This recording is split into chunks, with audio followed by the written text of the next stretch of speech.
Doctor अजीज खान, ठीक है, BJP से तो आप तब लड़ेंगे, पहले प्रियंका गांधी से तो लड़ लीजिए। पश्चिमी उत्तर प्रदेश में मोर्चा खोल दिया है, प्रतिज्ञा यात्रा निकाल रही है, प्रतिज्ञा लेकर वो निकली हैं। इस बार सीधे कह रही हैं कि ये वो सरकारें हैं जिनमें लूट खसोट हुई, गुंडागर्दी हुई, अत्याचार हुआ, सब चरम पर था। एसपी सरकार के बारे में बोला, बीएसपी सरकार के बारे में बोला प्रियंका गांधी ने, जो आपकी साथी रही हैं। बीजेपी को तो आप तब जवाब देंगे, पहले प्रियंका गांधी से तो निपटिए। और साथ ही कहा कि हम विपक्ष की भूमिका में है मेन, बड़े मुद्दे हुए अखिलेश यादव नहीं निकले घर से। देखिए विपनेश जी, मैं तो बड़ा अचंभित हूं। कल जब मैंने प्रियंका गांधी जी का ये स्टेटमेंट सुना, मुझे बहुत दुख हुआ कि देखिए कांग्रेस को सत्ताधारी शख्स से सवाल करना चाहिए कि क्या क्या कमियां और क्या क्या किस तरीके से बीजेपी ने उत्तर प्रदेश की जनता को धोखा दिया। लेकिन उनका सवाल उल्टे समाजवादी पार्टी से है। अब अंदाजा आप लगाइए कि कांग्रेस किस हद तक जमीन पर वो लड़ना चाहती है। वो जमीन पर है ही नहीं कहीं, क्योंकि जो शख्स सत्ताधारी शख्स से सवाल करने के बजाय विपक्ष से सवाल कर रहा हो, इसका मतलब उसका जनाधार कितना मजबूत है, एक बात आप समझिए। और 6.5 महीने पहले चुनाव के जो पॉलिटिकल टूर किया है, उस पॉलिटिकल टूर से ऐसा नहीं है कि उत्तर प्रदेश की जनता को प्रियंका गांधी जी साथ ले जाएंगी।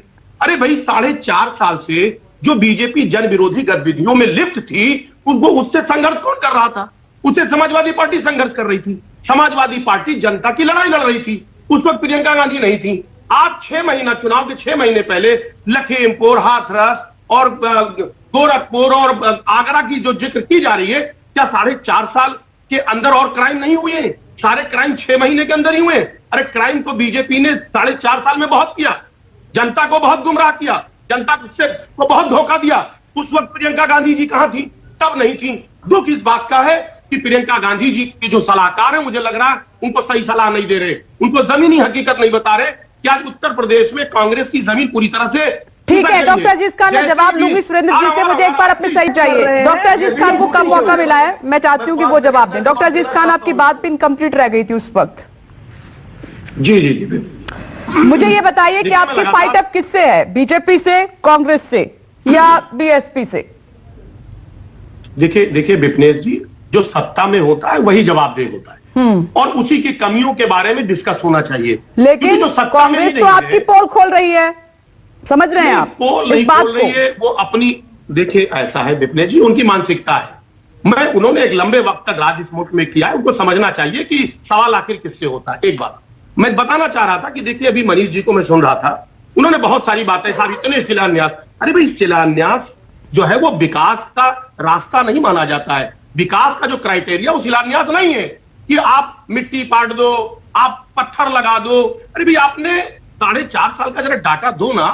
आप लगातार, जब चुनाव आ गया, सर पे चुनाव है, तो 2 महीने पहले लगातार जेवर एयरपोर्ट पे और कहां ना जाने कहां आप शिलान्यास कर रहे हैं। और अभी मोदी जी भी जाएंगे भी। हम जो असली बात कहना चाह रहे हैं वो बताना चाह रहे हैं, वो समझ लिया। देखिए, देख रही हैं आप कि लगातार विपनेश जी पिछले 2 महीने से लगातार माननीय अखिलेश यादव जी का लगातार विजय रथ निकले, रैलियां हो रही हैं। आप जरा अंदाजा लगाइए। तो पश्चिमी उत्तर प्रदेश में इस पर क्या उम्मीद नजर आ रही है? 2012 में भी आप क्लीन स्वीप तो नहीं कर पाए थे, मुझे लग रहा है कि आपने 2012 में 58 सीटें जीती थी 136 में से, और 2017 में बीजेपी ने क्लीन स्वीप कर दिया था। इस बार 2022 में क्या उम्मीद है पश्चिमी यूपी में? देखिए, मैं वही कहना चाह रहा था। देखिए, 2022 की परिस्थितियां बदल चुकी है। आज किसान बहुत पीड़ित है, परिस्थितियां बदली हैं।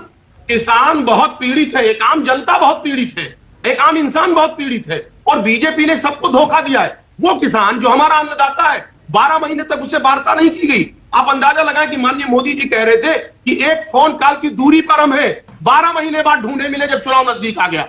देखिए, एक बात आप समझिए। चलिए ठीक है, वक्त की कमी है, माफी चाहती हूँ डॉक्टर अजीज खान, मुझे यहीं चर्चा को विराम